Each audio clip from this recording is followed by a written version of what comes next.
Bonsoir à tous. On commence ce journal du Mercato du côté de Lyon. L'OL aurait jeté son dévolu sur Youssouf Koné du LOSC. Les Rodaniens auraient déjà offert une somme de 8,5 millions d'euros, plus divers bonus, pour s'attacher ses services. Mais les Dogs et Gérard Lopez espèrent environ 10 millions d'euros pour accepter de le laisser partir. D'ailleurs, ce n'est pas le seul joueur lillois qu'aimerait faire venir les Lyonnais, puisque Thiago Mendes serait aussi dans leur ligne de mire. Toutefois, ce transfert pourrait coûter assez cher au club de Jean-Michel Aulas, puisque Mendes est estimé à 25 millions d'euros par ses dirigeants. Du côté de Marseille, Florian Thauvin laisse planer le doute sur son avenir. Pour l'instant, je suis bien à l'OM. On me fait confiance.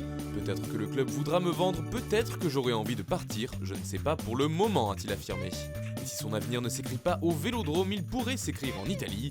En effet, l'Inter Milan, Naples et l'AS Roma surveilleraient de près la situation. En Angleterre, ça va bouger cet été du côté de Manchester United. Les Red Devils ont déjà officialisé l'arrivée du jeune Daniel James pour environ 17 millions d'euros. Il devrait continuer à faire signer de jeunes talents tout au long du mercato. Mais ce qui fait le plus de bruit ce dimanche, c'est la nouvelle déclaration de Paul Pogba. Après cette saison et tout ce qui s'est passé cette saison, je pense que pour moi, ce serait peut-être un bon moment pour relever un nouveau défi ailleurs. Des mots très forts qui vont donc dans le sens d'un départ de l'international français. Reste maintenant à savoir où. Si le Real Madrid tient la corde, la Juventus n'a pas dit son dernier mot. Et si Pogba part de Manchester, plusieurs pistes sont évoquées pour le remplacer au milieu de terrain. On parle de Christian Eriksen qui évoquait récemment lui aussi un départ de Tottenham. Autre nom qui revient avec insistance, celui de Giovanni Lo Celso. United serait très intéressé par le profil de l'ancien parisien. Les discussions avec le Betis pourraient s'accélérer dans les jours à venir, même si le club espagnol n'acceptera aucune offre qui ne soit aux alentours des 75 millions d'euros. En revanche, pour Gareth Bale, ça semble mort pour une venue à Old Trafford. Ole Gunnar Solskjaer veut miser sur des futurs talents à fort potentiel, et le profil du Gallois n'entre pas vraiment dans cette catégorie. En revanche, celui de Joao Félix collerait plutôt bien au projet mancunien, mais c'est un dossier compliqué à boucler pour les Red Devils, puisque le voisin Manchester City est aussi sur le coup, de même que l'Atlético de Madrid. Encore au milieu, United va faire une offre pour Sean Longstaff. On parle de 28 millions d'euros pour le joueur de Newcastle. Les Mancuniens suivent aussi attentivement les dossiers de deux défenseurs centraux, Aaron Wan-Bissaka de Crystal Palace et Harry Maguire de Leicester, mais ils jetteraient surtout leur dévolu sur Issa Diop, qui sort d'une jolie saison du côté de West Ham. Cependant, les Hammers souhaiteraient le conserver et n'accepteraient de le laisser filer qu'avec une très grosse offre. On parle de 67 millions d'euros.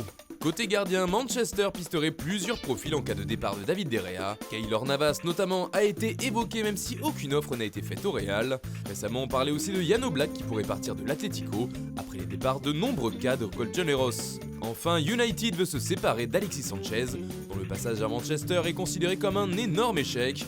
Et un autre joueur pourrait quitter les Red Devils, il s'agit de Romelu Lukaku. On serait proche d'un accord entre le joueur et l'Inter.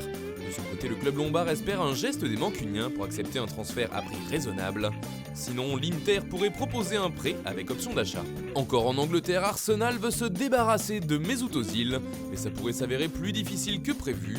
En effet, les Gunners demanderaient 35 millions d'euros en échange, une somme que personne ne semble décidé à payer. Beşiktaş, Fenerbahçe et Galatasaray sont ainsi venus aux nouvelles, mais le prix demandé les aurait refroidis. Et puis, c'est officiel, Marco Giampaolo n'est plus le coach de la Sampdoria, puisque d'un commun accord, son contrat a été rompu. Il est maintenant plus que jamais pressenti pour prendre les rênes de l'AC Milan. Sergio Garcia quitte l'Espagnol Barcelone après 7 années passées au club. Ce dernier lui proposait de rester et de s'investir au sein du club, mais le joueur de 36 ans qui arrivait en fin de contrat a déclaré vouloir jouer encore quelques années.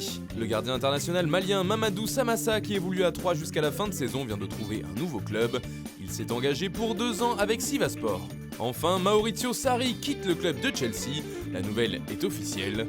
Le technicien italien prend en main l'équipe première de la Juventus Turin, il a signé un contrat de 3 ans avec la vieille dame. Voilà, c'est tout pour aujourd'hui, bonne soirée à tous et rendez-vous demain pour de nouvelles informations sur le Mercato.